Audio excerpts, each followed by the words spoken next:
Hı hı. Demək, iki dənə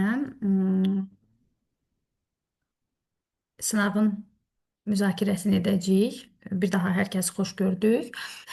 Və sınaqlarımız necədir? Hər sınaqda ilk 15 sual əhatə edibdir Azərbaycan mədəniyyətini, Azərbaycan tarixini və Azərbaycan coğrafiyasını. Və onu qeyd edim ki, bax bu ilk 15 sual ümumiyyətlə, yəni dünya görüşü, hər sahədə olan dünya görüşünü yəni əks etdirir. Məsələn, FDS düşən dünya görüşünü əks etdirir. Çünki yəni dünya görüşü istiqamətində olan bu üç istiqamət var. Gömrüyü də əhatə edir, vergini də əhatə edir, yüksəlişi də əhatə edir, səfərbərliyi də əhatə edir. Yəni nə bilim, biri nə bilim hansısa bir direktorluğa hazırlaşır, orada dünya görüşünə suallar varsa onu da əhatə edir və yaxud da ki, nə bilim, biri ikinci ixtisas hüquqa hazırlaşırsa oradakı sualları da əhatə edir. Amma o plus 5-lər əsasən vergiyə aid, bir də yüksəlişə istiqamətində olan suallardır. Çünki nəzərə alsaq ki, həm yüksəlişdə dünya görüşü daha əhatəlidir və plus da vergidə də dünya tarixi var və eyni zamanda Azərbaycan ədəbiyyatı var. Bu 5 suallar dünya tarixini və Azərbaycan ədəbiyyatını əhatə edən suallardır. İndi özünüz də görəcəksiniz. Və bu test kitabından sonra bizim ikinci hissə test kitabımız çıxacaq. Yəni mən fikirləşirəm ki, doğrusu mən bunu sırf vergi üçün çıxartmamışam, yəni ümumi çıxartmışam və bu ilin sonuna qədər mən ikinci test kitabı çıxardacağam və onu da qeyd edim ki, yoldaşlar, yəni indən belə necəsə olar bilmirəm, amma ilk olaraq belə bir kitabı çıxartmaq çətindir, çünki insandan belə deyək də geniş bir dünya görüşü tələb edir və belə deyək də hər bir məsələdə anlayışı olmalıdır insanın. Yəni nəzərə alsaq ki, ekspertlər yəni sırf bir sahə üzrə yəni hazırlayır. Məsələn, Azərbaycan tarixi üzrə ekspert Azərbaycan tarixindən suallar hazırlayır. Ədəbiyyatdan olan ekspert ədəbiyyat üzrə hazırlayır. Amma bizim sahənin çətinliyi odur ki, gördüyünüz kimi məndə testlər yəni əhatəlidir və yəni ikinci hissəsində nəzərdə tuturam. Bu testdə 500 testdən ibarət olacaq, 15 plus 5 formatında, amma digər yəni test kitabımız da 500 sualdan ibarət olacaq, amma orada biraz formatı dəyişəcəyik və gələcəkdə onun haqqında da sizə məlumat verəcəyik. Demək, baxaq artıq başlayaq testlərə. Məsələn, sınaq 8-dən başlamaq istəyirəm. Yəni kitab üzrə sınaq 8-də bu suallar var. 30 il bundan əvvəl baş vermiş hadisəni seçin. Və nəzərə alsaq ki, biz dəqiqliyə diqqət yetirməliyik. Burada yəni bu ildən 30 il əvvəl nəzərdə tutulub. 2025-dən də 30 il çıxanda təbii ki, uşaqlar 1995-ci il qalır. Yəni bu hamının bildiyi çətin bir məsələ deyil. Sadəcə olaraq çıxmaq lazımdır. İndi gəlin görək bu hadisələrdən hansı 1995-ci ildə olub.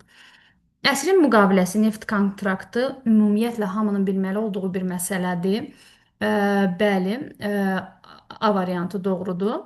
Ümumiyyətlə əsrin müqaviləsi neft kontraktını əhatəli şəkildə oxuyun dünya görüşü üçün, müsahibələr üçün də.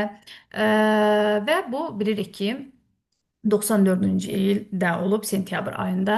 Növbəti prezident seçkiləri bu 93-cü il götürə bilərik, 98-ci il götürə bilərik, 2003-cü il götürə bilərik. Biraz belə məntiqli bir belə deyək, yanaşa bilərik bu cavaba, amma 95-də deyil. Yəni cavabımız bu deyil.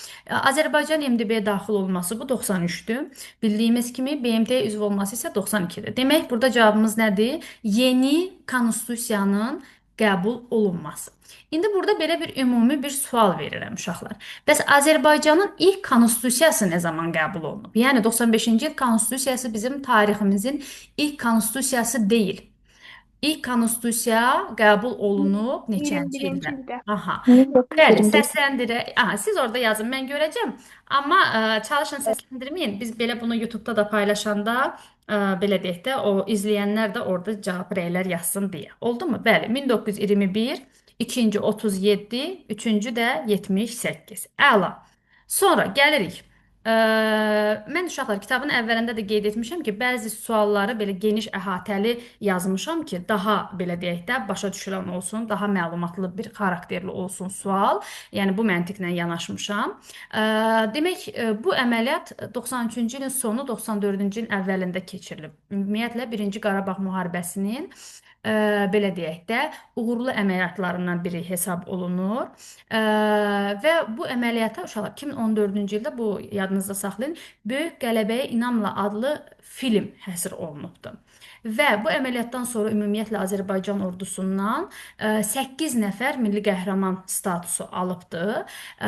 Bu əməliyyat hansı əməliyyatdır? Təbii ki, ümumiyyətlə Birinci Qarabağ müharibəsində təbii ki, bir neçə uğurlu əməliyyatlar olub. Bunlardan biri Ağdərə, Horadizi deyə bilərik. Daşaltı necə deyərik? Əksinə uğursuz əməliyyat. Düzdürmü? Bu əməliyyat hansıdır? Horadiz əməliyyat. Horadiz əməliyyatı haqqında da geniş şəkildə oxuyun. Horadiz əməliyyatına münasibətdə bəli, Horadiz əməliyyatına münasibətdə ə, yəni fərqli-fərqli suallar düşə bilər. Sonra bu sual bizdə təbii ki, uşaqlar var idi, amma bu formata yüksəliş sualındandır bu. Amma belə təbii ki, biz bunu yəni dünya görüşü olaraq bilməliyik də. Yəni yüksəlişə bilirik və yüksəlişə də bu sual düşdü.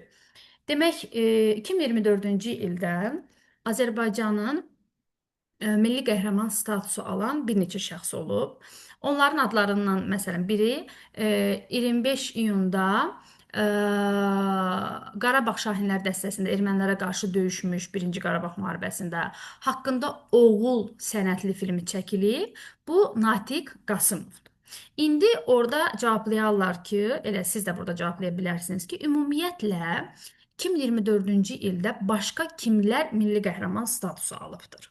Bu da çox mühümdür. Və hal-hazırda bu ilin noyabr ayının, elə bu ayın 7-sində milli qəhrəman statusu almış 2 nəfər şəxs var. İndi onu bilirsinizmi uşaqlar? Elə bax bu dərsimizdə, bu vebinarımızda səsləndirin. Bax sonuncu milli qəhrəmanlarımız kimdir? Məsələn, dünənə qədər biz qeyd edirdik ki, yəni 2024-cü ildə milli qəhrəman statusu alan şəxsləri qeyd edirdik. Bəs bu gün üçün biz sonuncunu kim deyirik?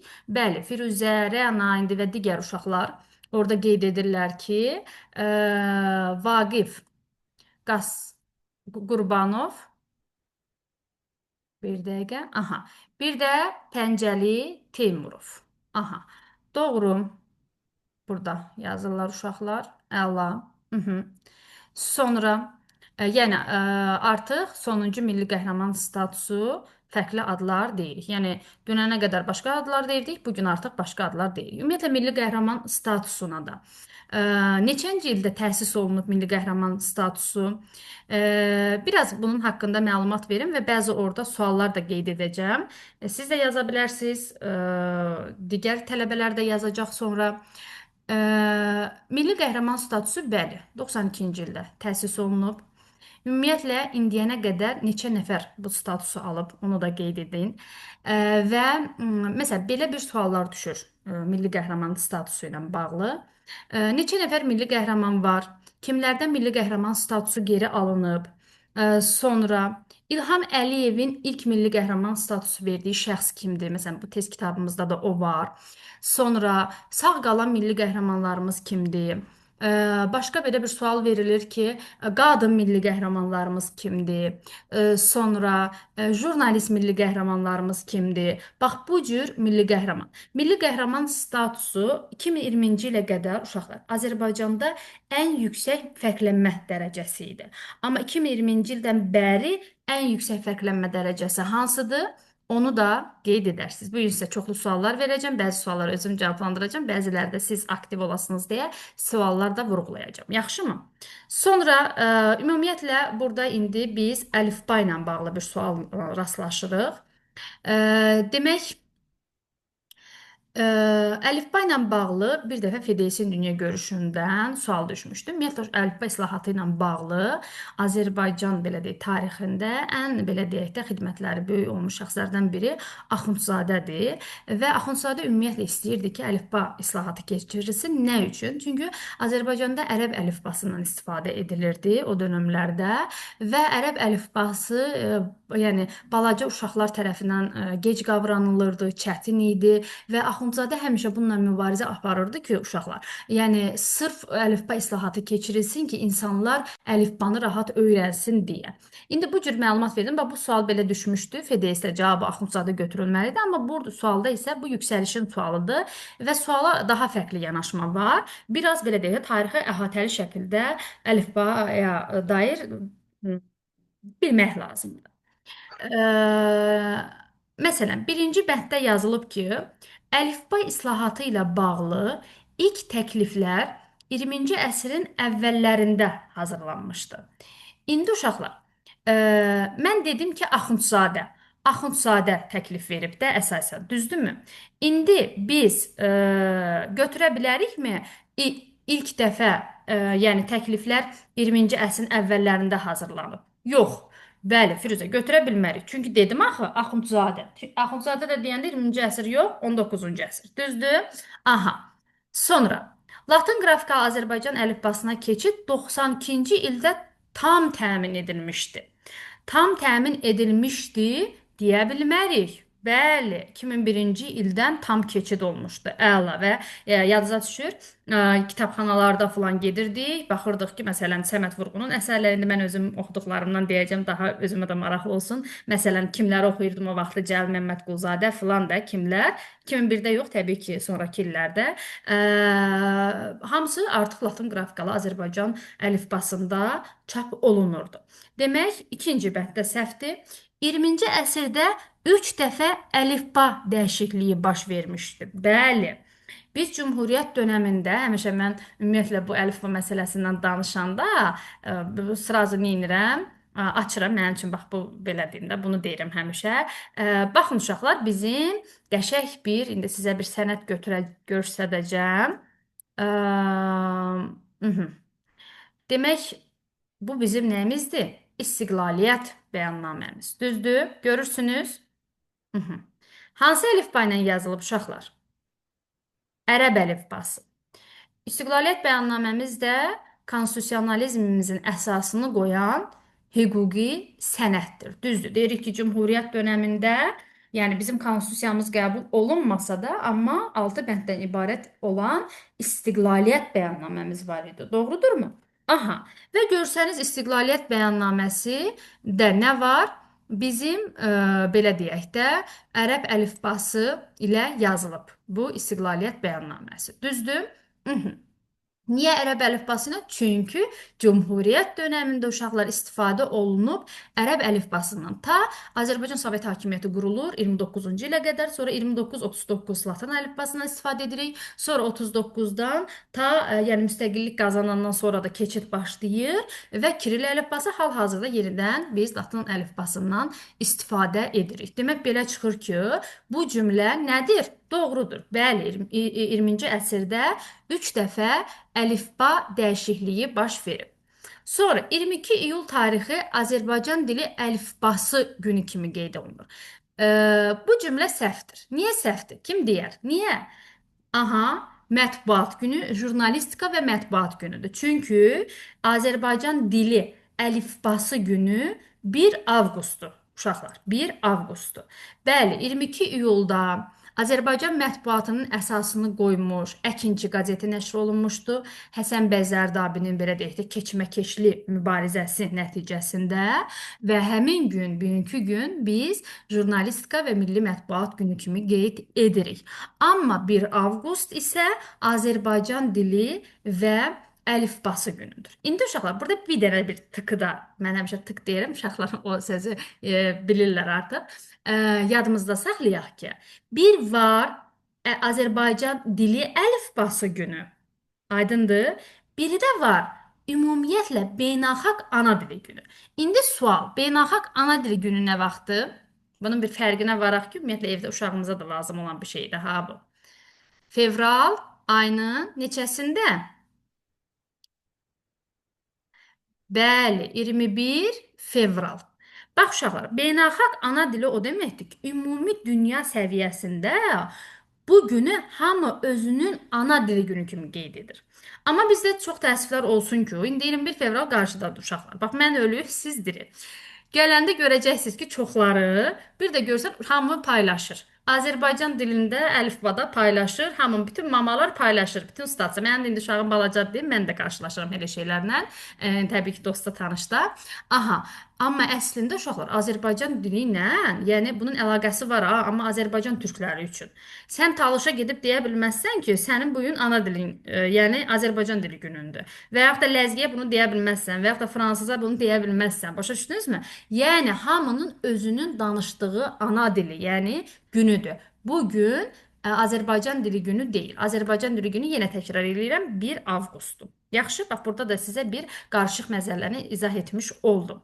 Sonra burada 5-ci bənddə düzdür uşaqlar Sovet hakimiyyəti illərində Azərbaycanda tətbiq edilmiş Latın qrafikalı əlifba yeni türk əlifbası adlanırdı. Bu da doğru.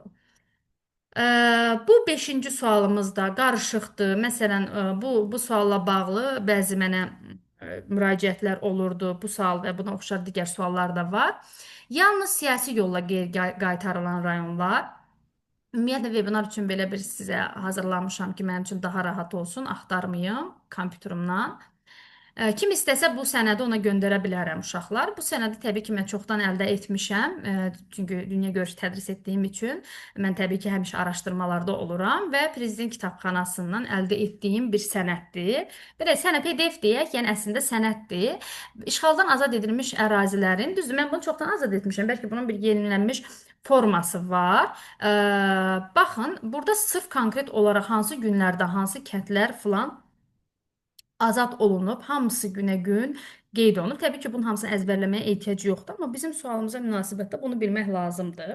Fikir versəniz, 9 noyabr, ümumiyyətlə 9 noyabr tariximizin şanlı günlərindən biridir. Çünki biz deyirik ki, 2-ci Qarabağ müharibəsində 300-ə yaxın yaşayış məntəqəsini uşaqlar biz geri qaytarmışıq, oldu mu? Onlardan elə 72-sin sırf 9 noyabrda. Oldu mu?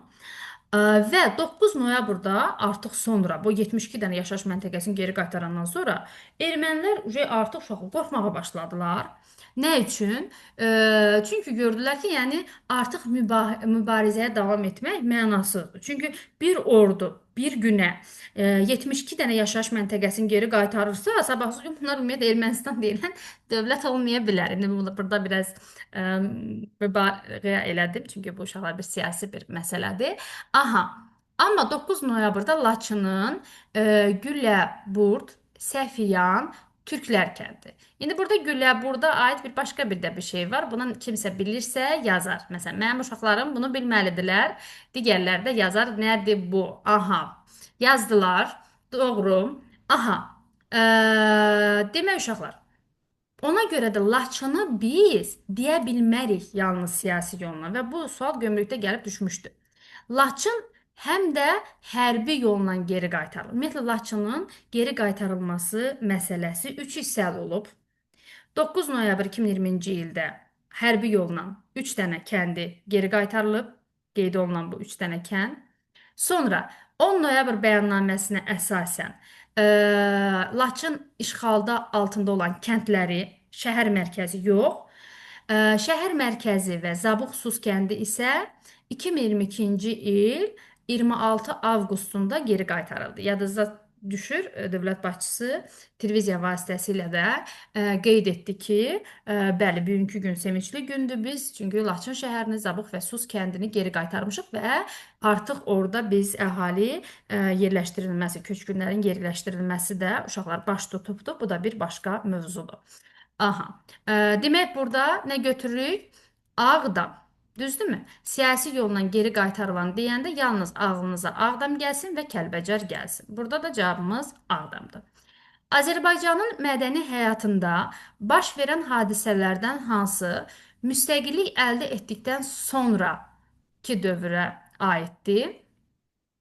Bu indi suala baxacağıq, amma belə deyim də sualın qoyuluşuna baxaq uşaqlar. Sualın qoyuluşu sırf dünya görüşü üzrə düşən sualların qoyuluşuna oxşuyur, birə-birdir. Cavablar fərqli olsa da, ümumiyyətlə tez-tez düşür bu məsələ. Ona görə də bax müasir dövr bilmək çox şərtdir. Yəni gedib başınızı yorub 19-cu əsr orada oxumayın.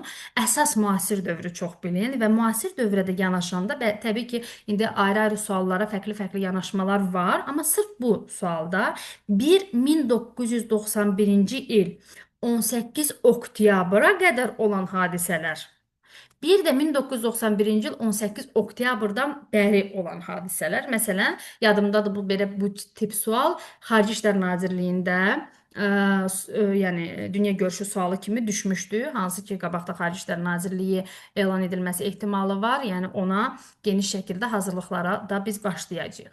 Demək, burada isə nəyə götürürük uşaqlar? 91-ə qədər.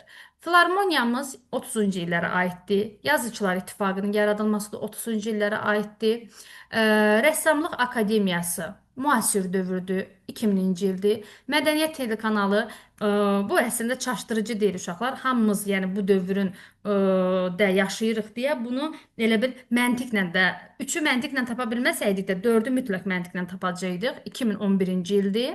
Azərbaycan dilində ilk ensiklopediya isə bu ensiklopediyanı da biraz araşdırın. Yəni fərqli bir qaydada bundan sual düşə bilər. Bu da 70-ci illərdir. Oldu mu? Amma sualın məğzini yaxşı yadınızda saxlayın və digər yanaşmalar bu suala aid edir. Sonra Şərqi Zəngəzur iqtisadi rayonuna aid olmayanı göstərin. Bilirik ki, Azərbaycan iqtisadi rayon baxımından 14 iqtisadi rayona bölünür. Məndə həmişə bu ekranda olur. Tez-tez istifadə edirəm deyə xəritədən. Demək, iqtisadi rayonlarımız 14 dənədir. Kim istəsə bu xəritəni də ona göndərə bilərəm. Mənim çox xoşladığım bir xəritədir. Düzdür, burada Ağdam qeyd, daha doğrusu Ağdərə qeyd olunmayıb, amma indi o birisi xəritədən də taparıq. Demək, Şərqi Zəngəzur. Gördüyünüz kimi Kəlbəcər, Laçın, Qubadlı, Zəngilan, Cəbrayıl. İndi gəlin, heç mən demədən siz bu sualın cavabını tapın. Hansıdır burada? Bəli, özünüz də bayaq yazdınız. Doğrudur. Xankəndi. Xankəndi hansı iqtisadi rayona daxildir bəs? Ay sağ ol. Əla. 97-ci il və 2001-ci illərdə müvafiq olaraq üzv olduğumuz təşkilatlar. Təşkilatlardan böyük ehtimalla vergidən bir dənə sual düşəcək. Nəinki Azərbaycan, belə deyək də, uyğun olaraq, dünyaya uyğun olaraq. Məsələn, mən hələ də uşaqlarıma heç keçməmişəm təşkilatları. Çünki fikirləşirəm ki, onunla qəşəng bir keçmək lazımdır ki, yəni daha böyük ehtimalla düşəcək. 97-ci ildə GÜAM-a üzv olmuşuq. Burada da bir belə sual verim. GÜAM-ın rəsmi adı necə gedir? Bilən yazsın, bilməyən YouTube-da yazar. Bu fərqli bir sual oldu sizin üçün, bilirəm. Cavab tapsanız, girin bir dənə ChatGPT-yə cavab tapın, yazın orada tez. Aha, 2001-ci ildə isə təbii ki, Avropa Şurasına üzv olmuşuq və indi təbii ki, sonraki məsələlər. Sonra 9-cu sualımız da biraz fərqlidir, amma məntiqlə cavabı tapılacaq. Bəli, Demokratiya və İqtisadi İnkişaf naminə təşkilatdır. GÜAM-ın rəsmi adı. Bunu da mütləq bilin. GÜAM deyirik, amma heç kəs gedib o təşkilatın mərkəzi Kiyevdədir. Azərbaycanın ümumiyyətlə Kiyevdə olan səfiri eyni zamanda GÜAM-da bizim nümayəndəmizdir, rəsmi nümayəndə, diplomatik nümayəndəmizdir. Gürcüstan, Ukrayna, Azərbaycan, Moldovanın iqtisadi cəhətdən birləşdiyi bir təşkilatdır. Sonra İslam Əməkdaşlıq Təşkilatı. İslam Əməkdaşlıq Təşkilatı ümumiyyətlə bilirik ki, 2011-ci ilə qədər adı İslam Konfransı Təşkilatı olub. Mütləq bunu yadınızda saxlayın. 2011-ci ildən bəri təşkilatın adı dəyişib İslam Əməkdaşlıq Təşkilatı adı altındadır. Ümumiyyətlə bizim uşaqlar bu təşkilata üzvlüyümüz Azərbaycan xarici siyasətinin prioritet məsələlərindən biridir. Yəni bu təşkilata ilk üzv olmuşuq və bu təşkilatla bizim belə deyək də münasibətlərimiz yüksək səviyyədə inkişaf edir və nə üçün və ilk olaraq bu təşkilata üzv olmuşuq? Çünki təbii ki, burada indi mən belə deyim də fərqli-fərqli cavablar vermişəm, harda hansı ki elə bir qaçıb götürərik, amma elə deyil. Ermənistanı təcavüzkar dövlət kimi tanıyan, bəli, və onun Azərbaycana qarşı işğalçılıq siyasətini pisləyən ilk beynəlxalq təşkilat olduğu üçün. Mhm. Sonra Azərbaycanda ən böyük həcmdə tikilən ilk su kəməri olan, yəni bugünkü gündə uşaqlar, düzdür, bütün Bakını su ilə təmin etməsə də bu, yəni Şollar kəməri, amma ümumiyyətlə Bakının hal-hazırda su ilə məsələn Sultəpə qəsəbəsi falan indi orada var. Bir çox Bakının kəndləri, qəsəbələri bu su kəməri ilə təmin olunur və bir ingilis mühəndisi tərəfindən salınıb bu Şollar kəməri və Hacı Zeynalabdin Tağıyevin əsasən maddi dəstəyi ilə salınıb və uşaqlar araşdırsanız bu kəməri çox möcüzəlidir. İndi heç eləsin elə edə bilməzlər. 100 ildir uşaqlar, 100 ildən artıqdır o şeydə. Yəni 108 ildir. Yəni bugünkü gün üçün 108 ildir bu kəmər fəaliyyət göstərir. Və indiyənə qədər bu kəmərdə heç bir ciddi problem olmayıb. Təsəvvürünüzə gətirirsiniz. Dəmirdən deyil uşaqlar, yəni xüsusi səhv etmirəmsə saxsı belə nəysə də bir materialdandır və indiyənə qədər heç bir problem olmayıb. Yəni bu boru partlasın və yaxud da çürüsün, çünki dəmir deyil də çürüsün və ingilis mühəndisi bunu o qədər gözəl, yəni bu kəmər layihəsini həyata keçirib ki, aha, ekranı görmürsünüz uşaqlar? Mhm. Ekranı görürsüz? Bunu görürsüz, yəni ekranı. Özüm gizlətmişdim, belə bağlamışdım. Aha, sadəcə danışırdım deyə. Aha, demək burada cavabı götürürük Hacı Zeynalabdin Tağıyev tərəfindən. 2025-ci il nə ilidir? Təbii ki, bunu bilməyən yoxdur. 2025-ci il nə ilidir? Konstitusiya və suverenlik ili. Bəli, dövlət suverenliyi bayramımız var, suverenlik bayramımız var. 20 sentyabrdır. 2023-cü il 19-undan 20-sinə, bundan da düşmə ehtimalı çoxdur sualın, yəni çox mühüm tarixi bir məsələdir deyə. Burada belə bir sual verə bilərlər sizə. Əsasda müsahibələrdə eyni gündə işğaldan azad olan rayonlar yadınızda saxlayın. Xankəndi, Xocalı, Xocavənd sırf 19-dan 20-sinə keçən gecə işğaldan azad olunub və o 3 rayonu eyni gündə işğaldan azad edilmiş götürürük və 2023-də biz işğaldan azad edirik bu rayonları və 2024-cü ildə artıq bayram təsis olunur və hal-hazırda, yəni tariximizdə ən sonuncu bayram dövlət suverenliyi günüdür. Bir dənə araşdırıb orada yazarsınız. Suverenlik nə deməkdir? Çox mühüm bir siyasi bir belə deyərdim termindir bir dövlət üçün. Yəni xüsusi bir məsələdir suverenlik. Nədir onun mənası? Və müsahibələrdə də bu sualla qarşılaşa bilərsiniz. Demək, və hal-hazırda sonuncu bayramımızdır, amma iş günüdür. Bu konkret sual, konkret cavab. Kimyaçılar bunu daha yaxşı bilər, bizdən də yaxşı bilər. İlk kimyaçı alimimiz neft kimyası üzrə ilk elmi laboratoriyanın yaradıcısı kim olmuşdu? Bəli, Mövsüm bəy Xanlarov. Uşaqlara həmişə deyirəm ki, bu ilklər çoxdur. Bu Xanlarov falan da yadda saxlama. Bunu bir Zeynəb Xanlarova ilə yadınızda saxlayın ki, bu kimyaçı Xanlar olub, Zeynəb Xanlarov nəysə də belə əlaqələndirik. Tək ki, yadımızda qalsın. Aha, sonra 8 Saray, Göy Məscid, Ərk qalası, Qeysəriyyə bazarı, ümumiyyətlə bunlar da mütləq bilmək lazımdır. Təbrizdədir, doğrudur. Aha, qəşəng suala gəlirik. Uzun sual olanda özüm də bilirəm ki, bu nə isə samballı bir sualdır. Ona görə belə də uzun əhatəli yazmışam ki, daha da yaxşı yadınızda qalsın. Nobel mükafatı, ümumiyyətlə uşaqlar, belə bunun Nobel mükafatı deyəndə biz bir qürurlanmalıyıq. Çünki bunu Nobel mükafatını Nobel qardaşlarının mirası hesabına verilir. Və Nobel qardaşları da əsasən harda fəaliyyət göstəriblər? Bakı neftindən yüksək gəlirlər əldə ediblər və biraz araşdırsaq görərik ki, əslində bu Nobel mükafatına ayrılan pullarda Bakı neftinin, yəni Azərbaycan torpağının, Azərbaycanın təbii ehtiyatının gələn gəlirlər hesabınadır. Amma çox təəssüflər olsun ki, Nobel mükafatı ilə biz belə alimlərimizin təltif olunması istiqamətində belə deyək, fəxr edə bilmərik. Bu da təbii ki, bir qısqanclıq zəminində olan bir şeydir. Çünki neçə dəfələrlə, məsələn, Yusif Məmmədəliyevdir, Sona Vəlixanlıdır, bir çox Azərbaycanlı, yəni təqdim olunub ki, alimlər bu Nobel mükafatı laureatına, yəni malik olsunlar, amma olmayıblar. Amma bir nəfər var. Sadəcə bir nəfər də uşaqlar. Bu komanda şəklində bu Nobel mükafatı ilə təltif olunub. Yəni yalnız təkcə bu hansısa bir ixtira eləyib ona görə verilməyib. Aydındır?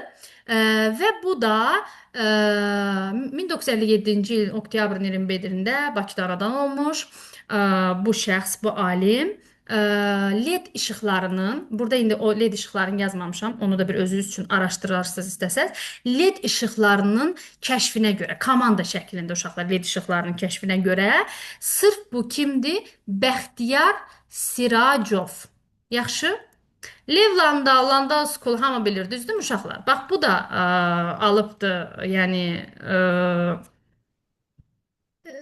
Nobel mükafatını, o amma Azərbaycanlı deyil. Oldu mu? Amma sırf Azərbaycanlı olaraq təltif olunan kimdir? Bəxtiyar Siracov. Oldu mu? Bu ümumiyyətlə bizim müsahibələrdə əvvəllər ən məşhur suallarından biri idi. Bir də gördünüz gəldi düşdü. Oldu mu? Hı -hı. Bəs Şirin Əbadi kim idi? Onu da yazın. O sualda var. Prosta deyəsən burada yoxdur. Yəni sizə izah eləyəcəyim sınaqlarda yoxdur. Azərbaycan ədəbiyyatında detektiv janrının banisi, bəli, Cəmşid Əmirov. Məsələn, burada bu birisi sualda da var. Bu artıq uşaqlar plus 5-lərdir. Plus 5-lərdə görürsüz 1 burada və 5-də bitəcək də. İndi gəlirik. Baxın. Bu 5 sualda biz görəcəyik. Azərbaycan ədəbiyyatından da suallar və dünya tarixindən də. Vsyo. Yəni burada başqa sual görməyəcəyik. Başqa sahəni əhatə edən sual görməyəcəyik. Sonra 20-ci əsr Azərbaycan ədəbiyyatına aid deyil. Yəni hansı əsər? Bunu düzdür, dırnaq işarəsində verməliyik. Qara Volqa. Uşaqlar, bu Qara Volqa ilə Cəmşid Əmirovun əsəridir. Düzdür, mən oxumamışam, amma belə oxumaq istəyərəm o əsəri. Ümumiyyətlə, bu dənəm sizə bir maraqlı məsələ danışım. Ümumiyyətlə, Qara Volqa məsələsi bu Sovet dönəmində belə deyək də, biraz bir vahiməli bir məsələ kimi insanlar arasında gəzişən bir söhbət idi. Uşaqları məsələn qorxusanda deyirdilər ki, indi Qara Volqa gəlib səni aparacaq. Nə bilim, ümumiyyətlə hansısa bir gizli məsələlər falan olanda, nə olanda hər kəs bir-birini belə deyək də bu məsələ ilə qorxuzurdu. Amma əslində deyir ki, bunun bir elə bir ciddi bir məsələsi yox idi. Sadəcə olaraq Qara Volqa o dönəm üçün belə deyək, indikini elə bir S klassı, Mercedes falan kimi nəzərdə tutan uşaqlar və böyük vəzifəli şəxslər əsasən burada gəzirdi və vəzifəli şəxslərdə insanlarda biraz belə deyək də status məsələsinə görə hörmət, vahimə falan yaratdığına görə belə bir və bundan sonra da deyib Qara Volqa məsələsi ədəbiyyata, filmlərə falan, hətta səhv eləmirəmsə kino da var, sirayət eləyib və nəticədə bax bu ədəbiyyatda da bu Qara Volqa terminindən istifadə edib. Məhz yəqin ki, buna görə də indi bunu da bir araşdırmaq lazımdır. Cəmşid Əmirov Qara Volqa əsərini yazıbdı. Detektiv janrında. Qurbanəli bəy kimin əsəridir? Cəlil Məmmədquluzadə bilirik ki, uşaqlar hekayədir. Bəyin həyatından, onun belə deyək də filan bəhs edir. Onu həyyamında, cavanlığımda oxumuşam. Bir Gəncin manifesti Mir Cəlal Paşayevin əsəridir bildiyiniz kimi. Söyüdlü Arx təbii ki, İlyas Əfəndiyev. Aldanmış Kəvakib isə kimin əsəridir uşaqlar? Povesti Axundzadən. Axundzadə deyəndə uşaqlar biz 20-ci əsr yox, nə keçirik? Bir hafta dedik, 19-cu əsrdir. Fətəli xan Axundov tərəfindən yazılan Şərq poeması hansı rus yazıçısının ölümünə həsr edilib? Puşkin, bilirsiniz uşaqlar, Yevgeniy Onegin, sonra Ruslan və Lyudmila və s. kimi əsərlərin müəllifi olan, yəni şeirləri olan Puşkin, hansı ki 37 yaşında dueldə həlak olub. Yəqin ki, həyatından bilirsiniz, çünki bu çox məşhur bir şeydir və buna da bunu həsr edib. Sonra, uşaqlar çox maraqlı sualdır, buna dair bir kino da var. Demək, 2-ci Dünya müharibəsi bilirik də, dünyada 6 il bir gün davam edən böyük bir müharibə, milyonların həyatına son qoyan bir müharibə və 39-cu il sentyabr ayının 1-də başlamış, 2 sentyabr 45-ci ildə Yaponiyanın təslim olunması ilə başa çatmış bir müharibədir. Və bu müharibədə Alan Turing deyilən uşaqlar bir riyaziyyatçı, indiki əsasən informatika sahəsində belə deyək də xidmətləri olmuş bir alim ingilis olubdu. Onun belə bir şəxsi həyatına dair də bir müəmmalı məsələlər var. İstəsəniz kinoya da baxamayanlar baxa bilər, araşdıra da bilər. Maraqlıdır. Və bu uşaqlar müharibədə almanların Enigma maşınını şifrələyən şifrələrini açmışdı və alimlər qeyd edirlər ki, ümumiyyətlə bu şifrələri açma qabiliyyəti olmasaydı, ola bilərdi ki, müharibə hələ 2 ildə davam edirdi. Ümumiyyətlə onun öz dilindən də belə bir cümlə tapmışdı. Deyir ki, baxın qeyd etmişəm də uşaqlar, çox belə tükürbətici bir şeydir. Deyir ki, müharibədə kimin ölüb ölməyəcəyinə biz qərar verirdik. Bu sual əsasən yüksəliş tipli sualdır. Hər bir açılan şifrə tətbiq olunmurdu ki, almanlar şübhələnməsin. Yəni məsələn, bunlar bilirdilər ki, məsələn, almanlar filan gəmini partladacaq. Onlar özləri qərar verirdi ki, o gəmini boşaldaq, əhalini oradan çıxardaq ya yox. Oldumu? Və bu Alan Turing idi. Sonra tarixçilər soyuq müharibənin hansı hadisədən sonra başladığını qeyd edir. Soyuq Birinci Dünya müharibəsi, İkinci Dünya müharibəsi və soyuq müharibə. Soyuq müharibə ümumiyyətlə uşaqlar tarixdə Üçüncü Dünya müharibəsi kimi də adlanır, ideologiya müharibəsi kimi də adlanır və bu hadisəni əsasən tarixçilər 1946-cı ildə Winston Churchill ABŞ-ın Fulton şəhərindəki çıxışından sonra götürürlər. Aydındır? İndi Churchill kim idi uşaqlar? Churchill-ə aid başqa bir sualım da var. Çünki Churchill bir... Mhm. Bəli, bu da elə bir ilk sınağımızın sonu. İndi bu uşaqlar nəysə öyrənmiş olursunuzmu? Maraqlıdır, yoxsa maraqsızdır? Yaxşıdır? Mhm. Əla. Ümid edirəm xoşunuza gəlir. Yəni xoşunuza gəlməkdən əlavə, yəni xoşu gəlmək yox. Ümid edirəm ki, bir vebinarımız, yəni faydalıdır. Nələrsə öyrənirsiniz. Yəni mənim burada məqsədim təbii ki, yəni sizin də nəyisə öyrənməyinizdir. Aydındırmı? Və özünüz də görürsünüz ki, təkcə bir sual, bir konkret cavab demirəm, ətraflı çalışıram. Çünki çox ətraflı danışa bilmirəm təbii ki, uşaqlar. Digər sınağımız da var, amma bacardığım qədər məlumat ötürürəm təbii ki, amma ürəyim doludur. İnanın ki, durub burada saatlarla sizlə danışaram. Mən danışanda biraz özümü güclə saxlayıram. Yəni bax uşaqlar, danışmaq mənim elə bir peşəmdir. Aha. Azərbaycanda musiqili komediyanın banisi hesab olunur. Təbii ki, Üzeyir Hacıbəyov uşaqlar ər-arvad əsəri ilə. Səhv eləmirəmsə uşaqlar, Aytiketdə o gün baxanda bununla qarşılaşdım. Deyəsən elə bu tamaşaya qoyulur musiqili dram teatrında. İstirdim elə gedəm. Deyəsən odur. Ə, hə, Aytiketdə görmüsən Şəfəq? Yəqin düz yadımda qalıb. O qədər bir şeylər uşaqlara səhər-səhər dərs keçib axşam gecəniz xeyrə qalsın deyən adamım. Yəni bu da belə. Sonra prezidentliyi dövrünə Heydər Əliyevin aiddir. Demək ümumiyyətlə biz bilirik ki, uşaqlar Heydər Əliyevin biz birinci hakimiyyət dönəmi deyirik, bir də ikinci hakimiyyət dönəmi. Birinci hakimiyyət dönəmi 69-82-ci illər, ikinci hakimiyyət dönəmi isə 1993-2003. Düzdürmü?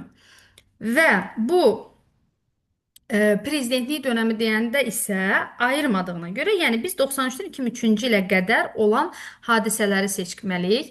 Milli Azərbaycan qərargahının yaradılması, ümumiyyətlə uşaqlar, məsələn, mən orada dimdə ekspert sual salsam, Milli Azərbaycan qərargahını mütləq uşaqdan, tələbədən soruşaram. Çünki mühüm bir məsələdir. Və ümumiyyətlə bu Heydər Əliyevin nə birinci hakimiyyət, nə ikinci hakimiyyət dönəmində olmayıb. Məsələn, səhər orada yazı 62 doğrudur. Milli Azərbaycan qərargahı ümumiyyətlə yaradılması, ümumiyyətlə bir gizli şəkildə yaradılıb bu sonradan, amma xidmətləri çox böyük olub. Çünki uşaqlar nəzər salsa 60-cı illər Azərbaycanda idarəçilikdə, yəni Azərbaycanlı kadrların çatışmamazlığı var idi. Və həmin yəni yaradılanda da qərargah əsas məqsədi o olub ki, idarəçiliyə Azərbaycanlı kadrların gətirir. İndi düzdür, elə bir problemimiz yoxdur, amma başqa bir problemimiz var. Daha onu demirəm, onu bir başqa bir mövzu kimi bir dəfə video çəkib paylaşacağam. Demək bu deyil. Cəmşid Naxçıvanski adına ixtisaslaşmış hərbi məktəbin açılması. Bu 70-ci illərdir. Ümumiyyətlə bu sual bir dəfə düşüb imtahanda. Yazıb ki, gömrükdə düşüb bu sual. Yazıb ki, Heydər Əliyevin birinci hakimiyyət dönəminə aid olan hadisəni seçin. Cavabda bax bunu götürməli idiniz. Sonra Bakı-Tbilisi-Ceyhan neft kəmərinin istifadəyə verilməsi. Bakı-Tbilisi-Ceyhan neft kəməri uşaqlar. Ümumiyyətlə dənizin əfsanəsi adlandırılan bir neft kəməridir. E, bəli, istifadəyə verilib artıq İlham Əliyevin dönəmində. Ölüm hökmünün ləğvi, burada ləğvini mən də yazmışam, amma Cinayət Məcəlləsinin tətbiqi, bu 98-dir, bu birinci prezidentlik dönəmidir. Avropa Şurasına daxil edilmə 2001, bu da birinci prezidentlik dönəmi. Demək cavab nə olacaq? 4-5. Görək hardadır bu 4-5? C variantı. Hı -hı. Sonra o üçüncü sual super sualdır. Ümumiyyətlə dünya görüşündən xəritə ilə bağlı və yaxud da hansısa bir layihə ilə bağlı suallar düşür. Əsasən də belə suallarla mən Xarici İşlər Nazirliyinin dünya görüşü testlərində rastlaşmışam. Bu sualı izah etmək üçün mən sizə xəritə açacağam. Xoşum gəlir uşaqlar xəritələrlə işləməyə. Demək baxaq. Görürsünüz sizin üçün ayrıca burada aha, neft kəmərləri. Neft kəmərlərimiz uşaqlar. Hı -hı. Bakı Novorosiyski, Bakı Supsa, Bakı Tbilisi, Ceyhan. Düzdürmü? Bakı Novorosiyski neft kəməri bu buradan keçir. Ekran hamı görür.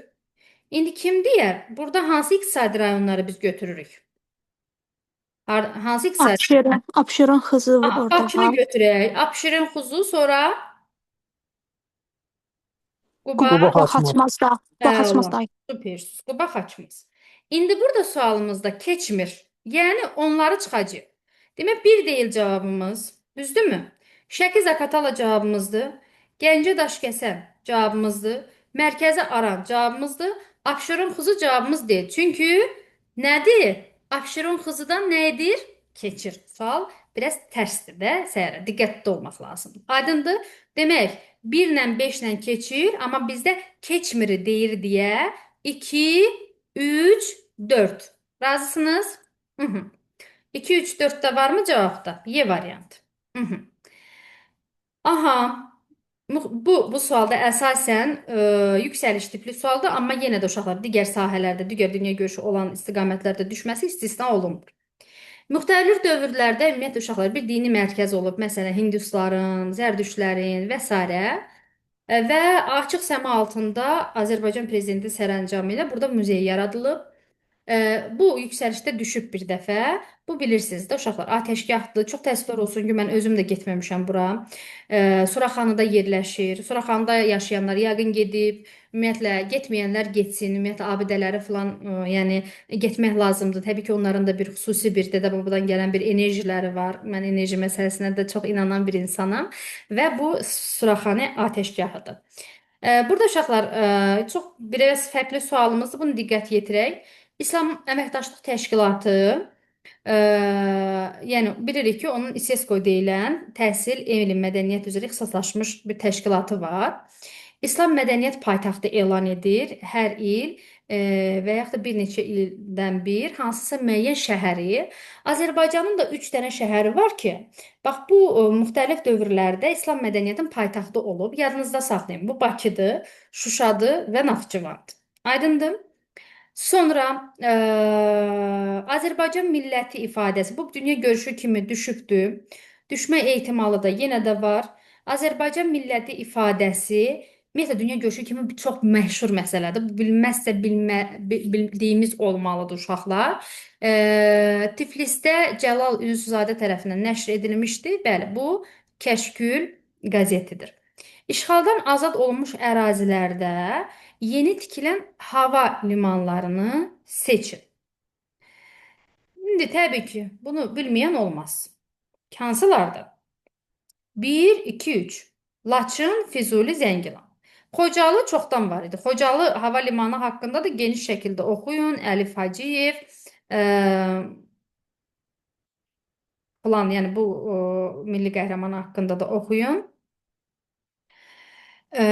İndi sual. Laçın Beynəlxalq Hava Limanı nə zaman istifadəyə verilib? 2025-də. Bəli, 28 mayda. ən yeni istifadəyə verilən hava limanımızdır. Bu ilin 28 mayında Respublikamız yox, yəni müstəqillik günümüzdə. Amma uşaqlar əslində nəzərdə tuturdular ki, tez istismara versinlər, amma bu olmadı. Nə üçün? Çünki deyirik ki, Laçın Beynəlxalq Hava Limanı coğrafi mövqe cəhətdən çox çətin bir coğrafi mövqedə yerləşir. Mən də istəyirəm Laçına gedəm və o hava limanını görəm. Tanışların dediyinə görə və oxuduqlarıma görə o Laçın Beynəlxalq Hava Limanından ümumiyyətlə ümumi gözəl bir görünüş var. Çünki yüksəklikdə olduğuna görə mütləq yəni o tərəflərə gedəndə gedib görəcəm. Təbii ki, getmişəm uşaqlar 2 dəfə. Ümid edirəm siz də getmisiniz. Məsələn, müsahibələrdə bunu bir mənfi kimi götürürlər. Onu qeyd edim ki, məsələn, sual verirlər ki, işğaldan azad olunan ərazilərə getmisinizmi? İndi təbii ki, siz də orada yalan cavab verməzsiniz. Məsələn, getmisinizsə deyəcəksiniz getmişik, getməmisinizsə deyəcəksiniz getməmişik. Amma getmək mütləqdir. Yəni bu illərdə həsrətində olduğumuz ərazilərimizdir. Azərbaycan Xalq Cümhuriyyətinin dövlət quruluşu təbii ki, uşaqlar parlament monarxiyasıdır. Oy, sorry, parlament respublika monarxiya nə idi? Aha, indi necəyik? İndi isə prezident respublikasıyıq. Düzdürmü? Aha, sonra Qafqazın Xirosiması adlanır. Ağdam. Xirosima ilə bağlı da dünya görüşü baxımından oxuyun. Çünki müasir dövr üçün çox əlaqəli bir məsələ var. İndi sınağı deyim, onu da sizə bir qısa şəkildə deyərəm. Şərqi Zəngəzura daxil olmayan, seçin burada uşaqlar, da mən deməyim, daxil olmayan hansı olacaq? Aha, bəli, Füzuli rayonu o Qarabağdadır. Ekoloji cəhətdən təmiz olan enerji mənbəyi sırasına daxil deyil, təbii ki, neft. Ümumiyyətlə uşaqlar, bu neft qaz məsələləri tez-tez düşür suallarda və buna yanaşmalar da fərqli-fərqli olur.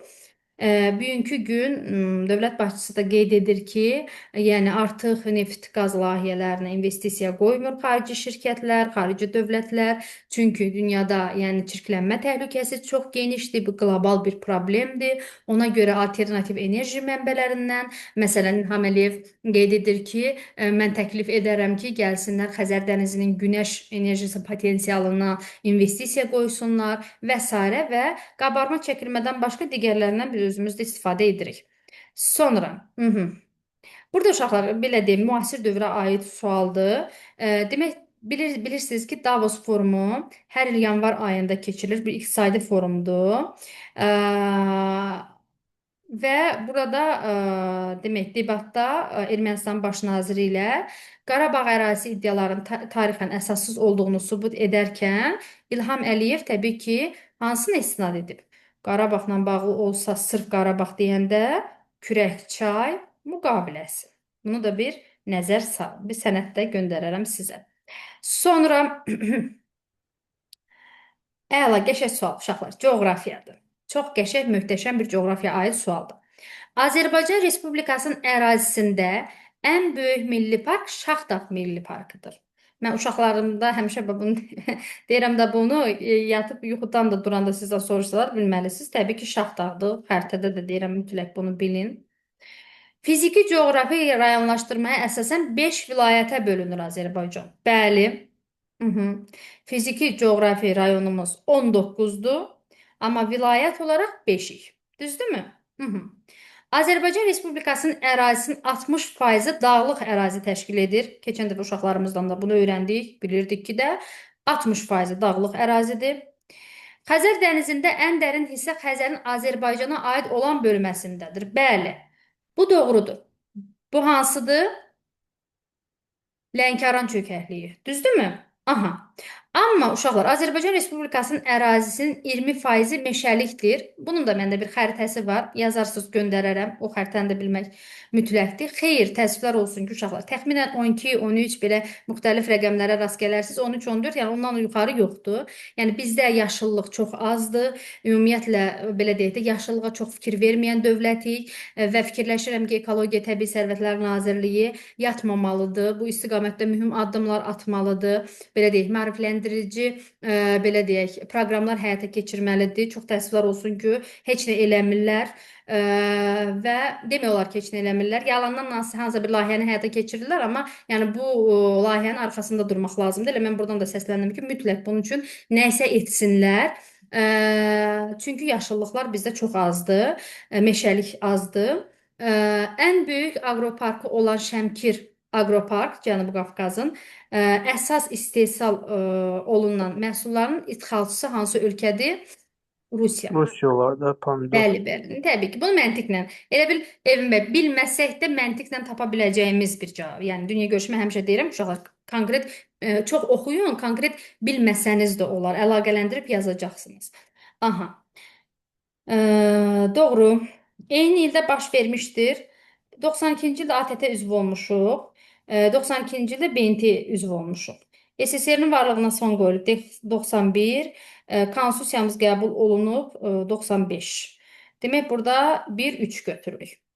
Sonra aha, Rəhman Babaxanlı, Eldar İskəndərzadənin ssenarisi əsasında rejissor Şahəddin Mayıloğlu tərəfindən çəkilən Dünya Vətəndaşı filmi hansı Azərbaycan ziyalısına həsr olunub?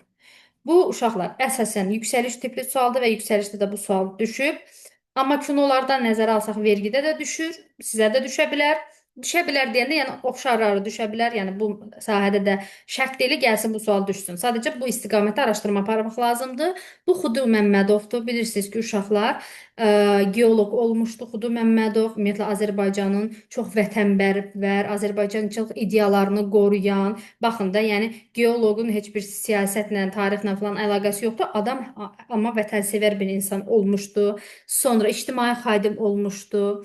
Və buna görə də ümumiyyətlə onun yəni elmdə çox böyük xidmətləri olmuşdu və bu filmin haqqında araşdırsanız onu da görərsiniz ki, uşaqlar, Dünya Vətəndaşı filmində, yəni bir elm adamının mən həmişə deyirəm ki, insanlara, yəni ümumiyyətlə də, yəni düzdür, biz indi zamanın tələblərinə uyğun olaraq hardasa bir elmi də, savadı da biznesə çeviririk, hansı ki mən bunu bəyənmirəm, heç xoşladığım bir şey deyil, amma bəzən insan məcbur olur. Çünki məsələn mən bunu belə fikirləşirəm ki, uşaqlar, yəni o günlər universitetdə müəllim belə bir söz işlədirdi, ictimai fayda deyilən anlayış çox xoşuma gəldi. Yəni hamıya belə deyək də maddi cəhətdən yanaşmaq lazım deyil. İlk növbədə insanın ictimai faydasına da baxmaq lazımdır. Əgər bir insanın ictimai faydası çoxdursa, yəni fikirləşirəm ki, mən həmişə belə fikirləşirəm, onun hardasa hansısa kaprizlərinə də dözmək olar. Məsələn, mən universitetdə bir müəllimim var idi, Kərəm Məmmədov. Onun haqqında həmişə belə fikirləşirdim. İnsan mənim fikrimcə biraz kaprizli insan idi, amma həmişə fikirləşirdim ki, amma onun faydası çoxdur. Yəni o kaprizlərə, yəni mən indi qıraqda bir şəxs kimi, amma ümumi olaraq onun kaprizlərinə dözməlidirlər. Yəni belə yanaşırdım. İndi bax bu Xudu Məmmədovda elmə olan belə bir faydası, sırf bax filmin də adı Dünya Vətəndaşı. Görürsünüzmü? Çox bir ziyalı olub, elmə xidməti olduğuna görə və ümumiyyətlə bu filmi çəkməkdə də məqsəd elm kimi insanı yüksəldən, elm kimi insana belə deyək, hörmət gətirən, həyatda heç nə olmadığını, yəni insanlara çatdırmaq üçün, yəni gənc nəslə ki, elmli olun, savadlı olun, oxuyun, öyrənin, araşdırın və nəzərə alsaq ki, siz də bu gün bizim vebinarımızdasınız və belə deyək də biz dünya görüşü hal-hazırda burada müzakirə edirik. Demək siz də bu cür insanlardansınız.